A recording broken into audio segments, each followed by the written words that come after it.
What are Walmart Visa gift cards on Vanilla Gift? Walmart Visa gift cards on Vanilla Gift are prepaid debit cards that can be used for online, phone, or mail order purchases anywhere Visa debit cards are accepted in the United States and the District of Columbia. They come in various denominations and designs, and can be purchased at Walmart stores or online. You can also check your balance, activate your card, or register your card online at the Vanilla Gift website. Walmart Visa gift cards on Vanilla Gift are a convenient and flexible way to give a gift to someone you care about. Question: how to make Walmart Visa gift cards on Vanilla Gift? Here are the basic steps to customize a Vanilla Visa gift card. 1. Purchase a Vanilla Visa gift card. You can purchase a Vanilla gift card online or from any major retailer that sells them near the checkout counters.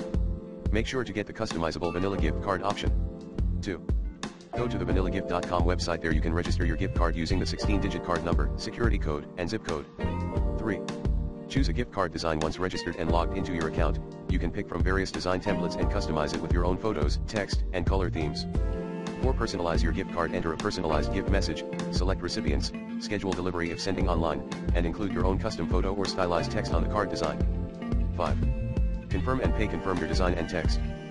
The customization service fee is usually around $4.95. Make sure to complete the payment process. Once confirmed and paid for, your custom Vanilla Visa gift card will be processed and delivered to you or the gift recipient in the method and timeline selected during checkout. The card funds itself will still operate as a prepaid Visa, so the recipient can spend it anywhere Visa debit is accepted. The customization just allows you to add a personal design and message for gifting occasions.